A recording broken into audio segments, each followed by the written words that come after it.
안녕하세요. 매일 아침 말씀 묵상에 오신 여러분 진심으로 환영합니다. 오늘은 제12과 총리가 된 요셉, 창세기 41장 37절에서 57절을 본문으로 함께 묵상하겠습니다.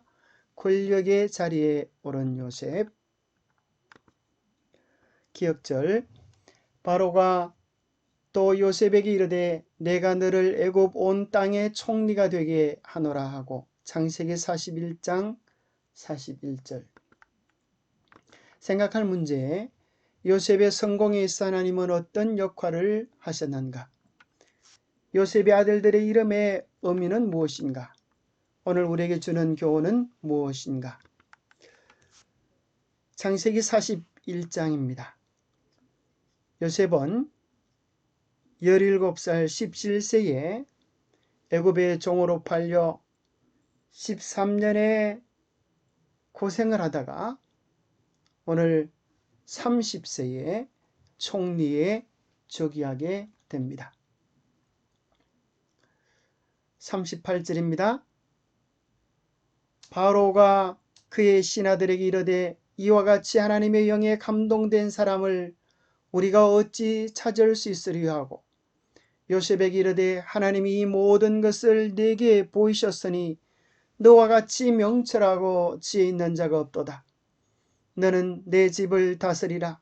내 백성이 다 내 명령에 복종하리니 내가 너보다 높은 것은 내 왕자뿐이니라.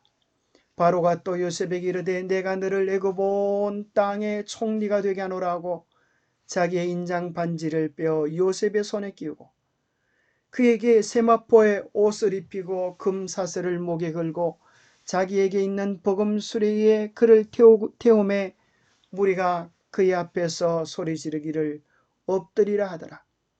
바로가 그에게 애굽 전국을 총리로 다스리게 하였더라. 참으로 졸지에 요셉은 감옥의 죄수에서 그 당시 최고의 대국인 이집트의 총리가 되는 엄청난 자리에 오르게 됩니다. 그 모든 이유는 하나님이 그와 함께 하셨기 때문입니다.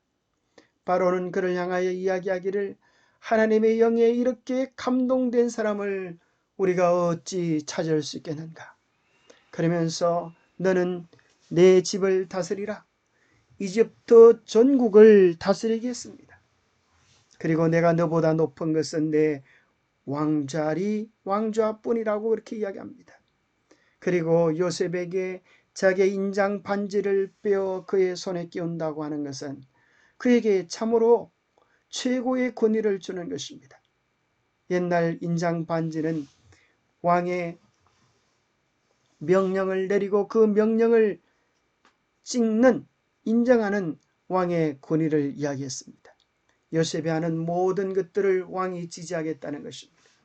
세마포 옷을 입히고 금사슬을 목에 걸고 참으로 그가 지나갈 때 수많은 사람들이 엎드리라고 하는 것입니다. 놀라운 영광의 자리에 앉게 되어집니다. 이러한 때에 사람들은 자칫 잘못하면 마음의 중심을 잃어버리고 넘어지기 쉽지만은 요셉은 감방에 있을 때나 총리에 있을 때나 언제나 하나님과 함께 있었습니다. 사실 생각해 보면 그의 생애 속에 놀라운 하나님의 섭리가 있었음을 우리는 기억하게 됩니다. 뒤돌아서 그의 삶을 되돌아보면 우리는 이런 생각을 하게 됩니다. 하나님의 놀라운 섭리는 첫 번째, 형들에 의하여 종으로 애굽의 노예로 팔려갔지만 하나님은 그것을 그 당시 최고의 강대국 애굽 유학의 길로 전환시켜 버리십니다. 참으로 놀라운 역전의 하나님이시지 않으십니까? 단 한 푼의 유학비도 들이지 않고 그 당시 최고의 강대국에 최고의 학문을 배울 수 있도록 그 당시 바로 바로를 보좌했던 친위대장 보디발의 가정에 유학을 하게 하셨으니 이 얼마나 놀라운 하나님의 섭리입니까? 또 보디발의 아내는 요셉을 유혹하여 넘어뜨리려게 합니다. 그러나 요셉은 하나님 앞에 정직히 행함으로 그 시험을 이겨냅니다. 만약 이때 보디발의 유혹에 요셉이 넘어졌다고 하면 그는 찬란한 영광을 바라보지 못했을 것입니다. 그저 잘 먹고 잘 사는 한 가정의 총무에 지나지 않을 수도 있습니다. 그러나 그가 주어진 유혹을 잘 이겨내므로 하나님은 그를 위하여 어떤 축복을 준비하셨는가 하면 바로의 두 관원을 만날 수 있는 기회를 주셔서 왕궁 예비학교에 입학하신 것입니다. 왕궁의 법도와 왕궁 속에서 가져야 될 예절들을 두 관원을 통하여 감옥 속에서 배우게 하셨습니다. 만약에 이 술 맡은 관원이 요셉의 베푼 은혜에 감사하여서 바로 그가 쥐기에 채용되자 요셉을 왕궁으로 불러들였다면 아마도 말이나 치는 하찮은 쥐기에 있었을지 모르겠습니다. 그러나 2년 동안 그를 잊어버린 것 때문에 오히려 바로가 꿈을 꿨을 때 그는 미안한 마음을 동원하여서 정성을 다하여 요셉을 칭찬하며 바로 앞에 서게 해주지 않았겠습니까? 그 2년의 기다림도 생각해 보면 왕 앞에 서게 하는 놀라운 섭리적 사건이었음을 발견하게 됩니다. 사실은 형들은 요셉을 미워하여 애굽에 팔았고 보디발의 아내는 요셉을 누명씌워 감옥에 집어넣고 술 맡은 관원은 요셉을 잊어버렸지만 하나님이 모든 것을 역전시키셔서 악을 선으로 바꾸어 주었습니다.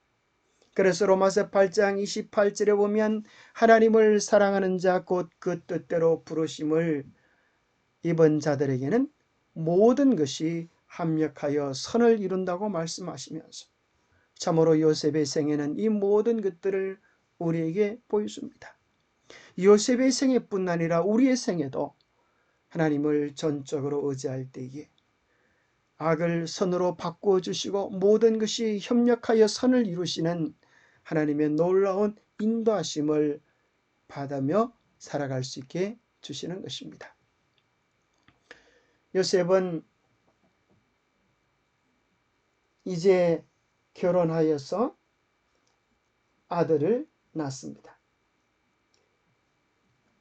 그 첫 번째 낳은 아들의 이름을 므낫세라고 짓고 하나님이 내게 내 모든 고난과 내 아버지의 온 집일을 잊어버리게 하셨다 하며 차남의 이름은 에브라임이라 하였으니 하나님이 나를 내가 수고한 땅에서 번성하게 하셨다 함이라. 그렇게 이야기해 주고 있습니다. 참으로 노예로 종으로 그렇게 온 가련한 인생이 하나님의 도우심으로 말미암아 애굽의 총리가 되어지고 제사장 보디베라의 딸 아스낫을 아내로 삼아 아름다운 가정도 이루게 된 것입니다. 하나님의 놀라운 축복 그 은혜들이 참으로 요셉의 마음속에 있었던 상처와 아픔들을 치유하게 한 것입니다. 므낫세라고 하는 이름, 그것은 하나님이 내게 내 모든 고난과 내 아버지의 온 집을 집안 온 집을 잊어버리게 하셨다. 그렇게 기록해 주고 있습니다. 이 므낫세라고 하는 이름의 뜻은 잊어버리게 하는 자입니다. 잊어버리게 하는 자. 므낫세의 탄생은 요셉을 하나님의 은혜로 인도하였어요. 그 은혜가 요셉의 마음의 상처를 치유하게 한 것입니다. 그는 과거에 지배되지 않는 사람이 되었습니다. 비통함과 억울함을 곱씹지 않았고 공포에 억눌리지 않았고 신경쇠약에 시달리지도 않았습니다. 그 결과 요셉은 그 엄청난 일을 겪고도 마음속에 한을 품지 않았습니다. 하나님께서 기억에 감정이 남아있지 않게 치유해 주셨기 때문입니다. 그러므로 하나님의 잊어버리게 하심은 생각이나 경험이 잊혀지게 하셨다는 것이 아니라 그 속에 담긴 상처와 아픔을 잊게 하셨다는 것입니다. 사람이 잊어버릴 수 있는 것 가운데 큰 것은 하나님께서 은혜를 주시면 과거 우리의 모든 쓴 뿌리들을 제거해 주실 수 있다는 것입니다. 많은 사람들이 과거 자기에게 상처를 주었던 그 사람들을 잊지 못하고 용서하지 못하여서 오늘 그들이 누리는 현재적 기쁨을 빼앗겨 버리고 사는 사람이 많습니다. 좋은 곳에 갔다가도 행복한 경험을 하다가도 머릿속에서 자기에게 상처를 주었던 사람이 생각이 나면 순식간에 그 행복을 뺏겨버리고 마는 것입니다. 그러나 요셉은 과거에 지배되는 사람이 아니었습니다. 므낫세라고 하는 것을 통하여 그 이름을 통하여 하나님이 그의 모든 상처와 아픔들을 잊어버리게 해 주신 것입니다. 우리에게 어떤 상처, 용서할 수 없는 아픔들이 있습니까? 우리에게 베풀어 주신 하나님의 은혜에 집중하실 수 있게 되기를 바랍니다. 우리와 함께 하시는 하나님을 바라보시게 되기를 바랍니다. 우리를 위하여 십자가에 달려 죽으신 주님의 긍휼하심을 생각할 때 우리의 마음에 용서해 주지 못할, 치유되지 못할 상처가 없게 될 것입니다.